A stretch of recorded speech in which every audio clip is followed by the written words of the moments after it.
धर्म का मामला है ना, पाप और पुण्य। विश्वासघात हुआ है, हमारे यहाँ पाप बताया गया है, पुण्य पाप सबसे बड़े पाप की जो विश्वासघात करे वो हिंदू नहीं हो सकता है। नमस्कार, आदाब, सत श्री अकाल, जय भीम, जोहार। मेरा नाम है नवीन कुमार।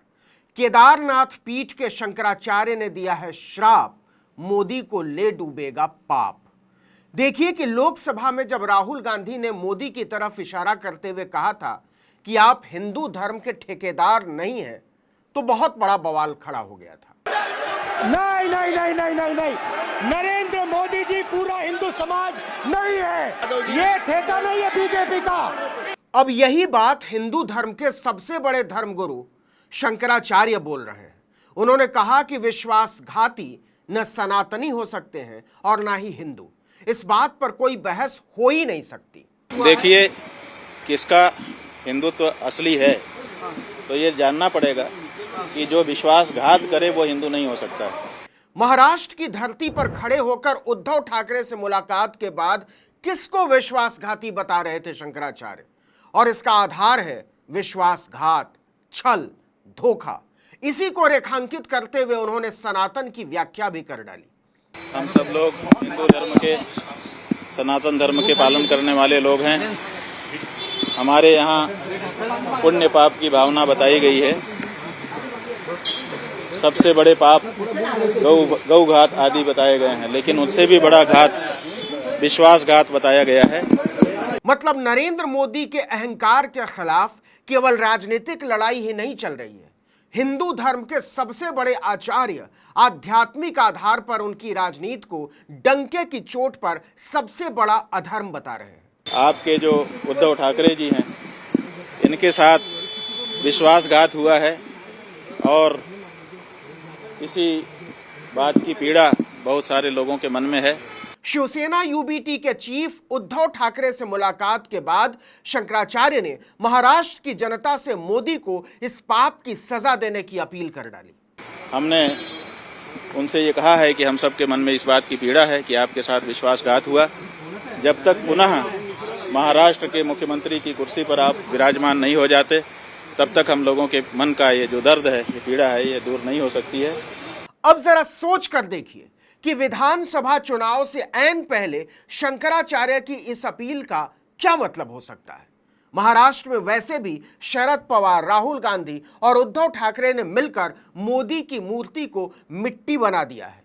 महाराष्ट्र से यूपी तक ये बात साबित हो चुकी है कि नरेंद्र मोदी का ना तो कोई जलवा है और ना ही जादू। चुनाव में इस बात का पता भी चल चुका है।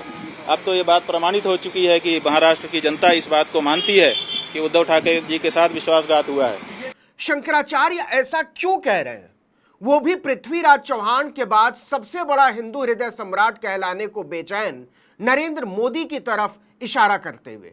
उन्होंने ऐसा क्या किया है, इसका भी जवाब जरा सुन लीजिए। बीच में सरकार को तोड़ देना और बीच में जनमत का अनादर करना, ये अच्छी चीज नहीं है। बिहार से लेकर महाराष्ट्र तक और मध्य प्रदेश से लेकर गोवा, कर्नाटक तक ऐसे उदाहरणों की भरमार है जब नरेंद्र मोदी के नेतृत्व में चुनी हुई सरकारों को उखाड़ फेंका गया।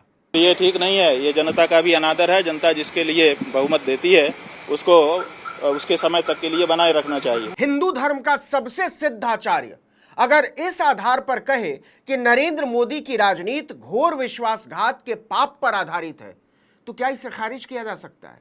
क्या इसे हवा में उड़ाया जा सकता है? जिन लोगों ने विश्वासघात किया वो कैसे हिंदू हो सकते हैं? तो देखिए कि जो राहुल गांधी बोल रहे थे, ठीक वही बात शंकराचार्य बोल रहे हैं, वही पूरा विपक्ष बोल रहा है, वही देश की बहुसंख्य जनता बोल रही है। नरेंद्र मोदी और जैनी अमित शाह के हिंदुत्व को शंकराचार्य ने खारिज ही कर दिया है। जो हमारे धर्म स्थान है वहां पर राजनीति वाले प्रवेश कर रहे हैं।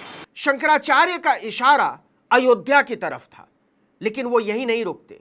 उनसे पूछा जाता है कि आप तो राजनीति की भाषा बोल रहे हैं, सरकार को बनाना या गिराना ये धर्म का सवाल कैसे हुआ? इस पर शंकराचार्य कहते हैं कि यह विशुद्ध रूप से धर्म का ही सवाल है, पाप और पुण्य का सवाल है, और इस पर धर्माचार्य चुप बैठे नहीं रह सकते। हमें राजनीति से लेना देना नहीं है, लेकिन विश्वासघात तो हमारे यहाँ पाप बताया गया है। ये तो धर्म का मामला है ना, पाप और पुण्य। और इस बारे में कौन बोलेगा? राजनेता बोलेगा। इस बारे में तो धर्माचारी ही बोलेगा। मतलब आने वाले विधानसभा चुनाव में नरेंद्र मोदी को विधर्मी और सनातन धर्म के पाखंडी की तरह पेश करने का पूरा खाका तैयार हो चुका है। और अगर इसकी अगुवाई खुद शंकराचार्य करेंगे तो सवाल कौन उठाएगा? भाई शंकराचार्य की बात नहीं है। शंकराचार्य जी क्या कहेंगे? जो सच होगा तो वही तो कहेंगे। मतलब भाजपा का जो सबसे बड़ा आधार है हिंदुत्व, उसी पर तगड़ी चोट करने की तैयारी है।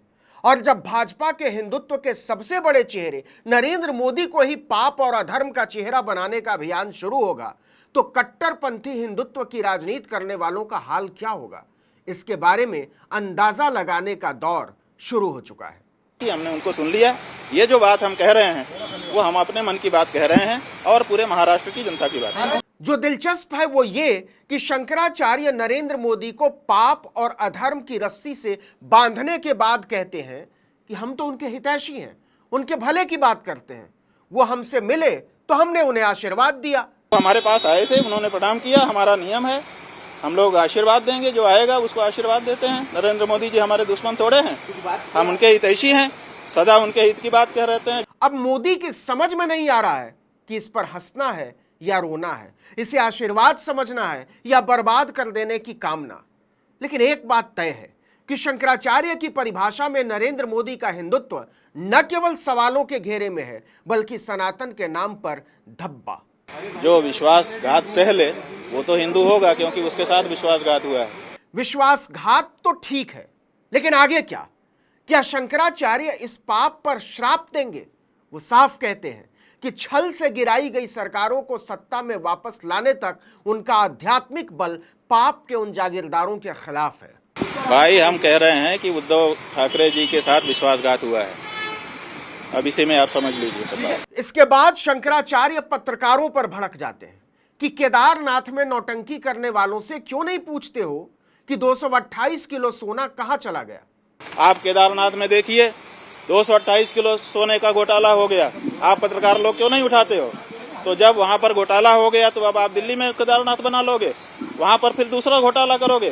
228 किलो सोना केदारनाथ से गायब कर दिया गया। ये कहाँ का नियम है? क्यों नहीं उठाते हो प्रेस वाले इस बात को?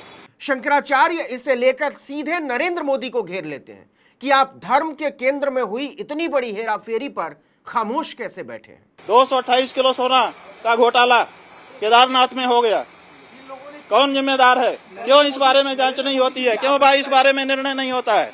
और अब आप कहेंगे हम दिल्ली में ही केदारनाथ बना लेंगे? ये नहीं हो सकता। मतलब ये नरेंद्र मोदी के आभा मंडल के ध्वस्तीकरण का अंत नहीं है, सिर्फ शुरुआत है। अगर मोदी अपनी पुरानी आदतों से बाज नहीं आए तो मीडिया के पालतू भी बहुत दिनों तक साथ नहीं दे पाएंगे। इस वीडियो में इतना ही, लेकिन अगर आपने आर्टिकल 19 इंडिया को अब तक सब्सक्राइब नहीं किया है तो फौरन कर लीजिए, बेल आइकन दबाइए, घंटी जैसी आकृति, लाइक कीजिए और कमेंट करके बताइए हमारा वीडियो आपको कैसा लगा। हमारा ट्विटर हैंडल है article19_India और मेरा ट्विटर हैंडल नवीन जर्नलिस्ट। नमस्कार।